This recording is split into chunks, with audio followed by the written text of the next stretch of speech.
Hello everyone, South the Fox here, and welcome to the same world I was in the last video, because this is going to be another Minecraft Redstone elevator demo, and this time it's not just going to be a simple two-story elevator such as this one, because in the time between the recording of that video and this one, I've actually designed a fully functional multi-floor elevator system that is fairly compact in its size above ground, apart from this call station right here. This is the same shaft size as the two-story elevator, which I'm pretty proud of. That's a new high for me.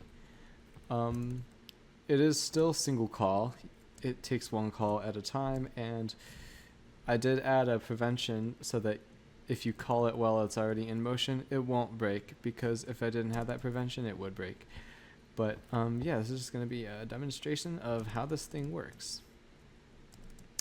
Let's take it on a ride first. Let's go from 1 to 2, how about?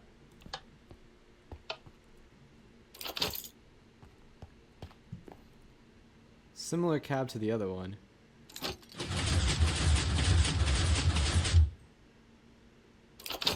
And here we are on the second floor.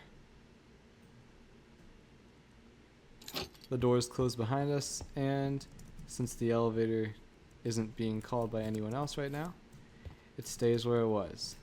But let's say we were on the 4th floor, for instance, and we wanted to go to 3. Here it comes.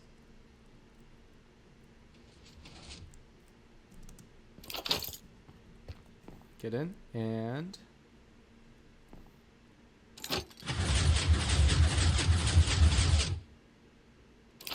here we are at 3. So let me just show you all the different components of how this thing functions. And yeah, let's get started with how the calls for different floors are placed. So each floor outside the elevator, you have a destination dispatch kiosk. Has floors 1 through 6. If you put in the floor you're on, for instance, we're on 2, it will actually call the elevator to 2, but it won't go anywhere because you're already on 2, so don't get in the elevator, you will get trapped in there. But each destination system works with its own red coder, which has command blocks to trigger different things in the controller, which I will show later.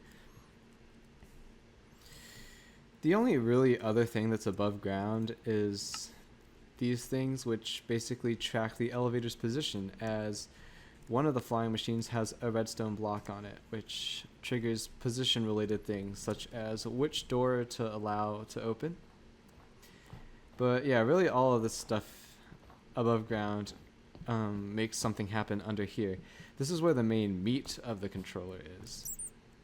And I'll start with how the elevator gets called from the floor it's at to the floor you're calling it from.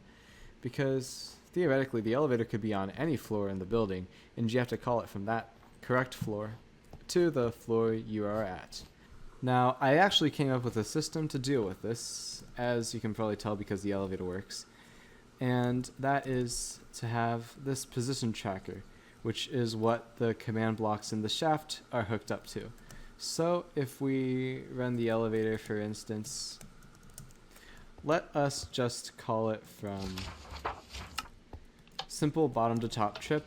Elevator goes down, and we will be able to see the controller in action. So you can see the position is at 1. This is the door timer right here. This controls a few things besides the doors. And as the elevator moves up, the selector moves to the right.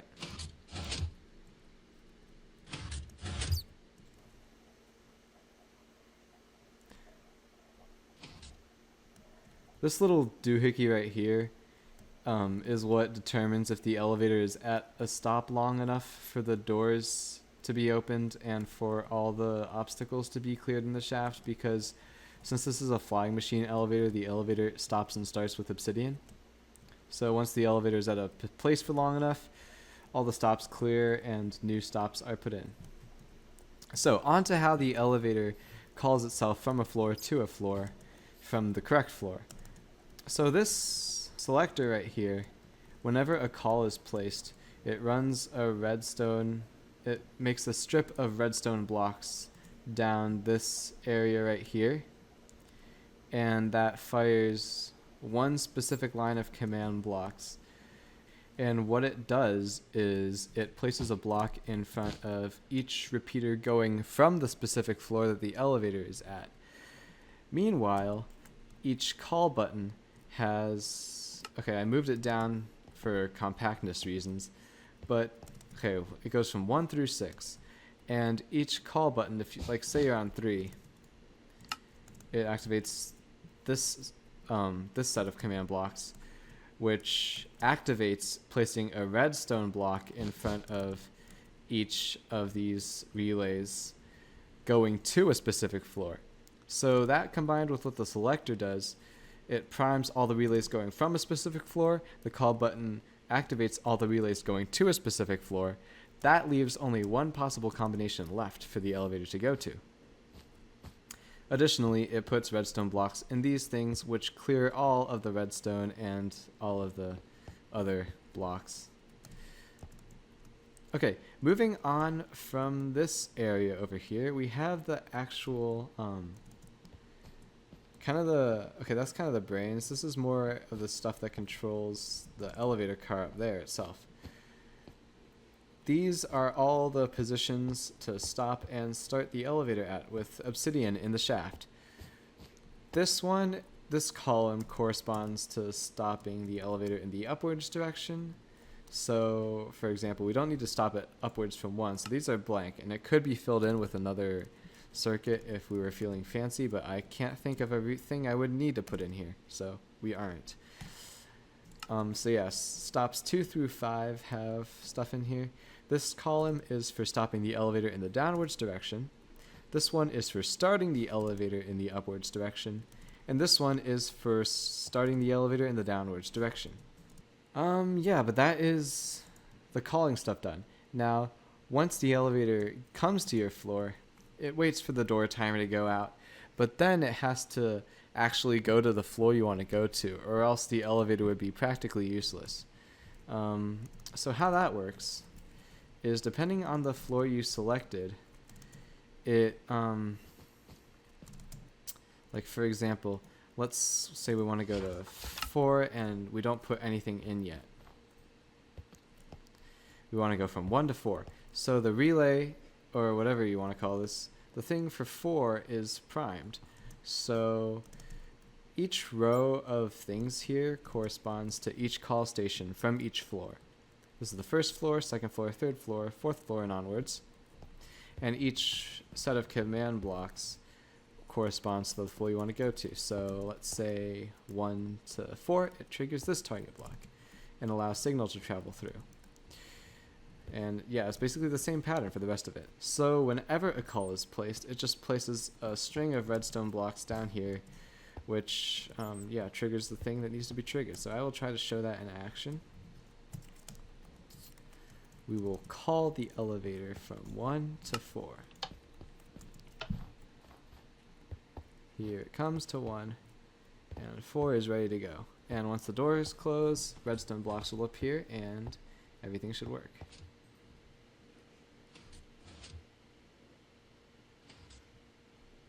Alright, watch this.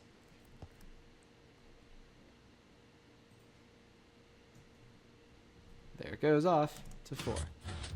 And you can see the stop. Once it sits for long enough, the doors open and the stops get rid of themselves. So yeah, that is pretty much all the inner workings of my 6-story Minecraft multi-floor elevator. I'm pretty proud of this one because this is the furthest I've come with any form of command block or redstone logic. It's something I've always dreamed of, but I never had the thought to achieve it. And yeah, the biggest thing was getting over the hurdle of figuring out how to determine what floor the elevator needs to go to and from. So, hope you enjoyed this video, or at least found it interesting, and I will see you next time. Thank you for watching.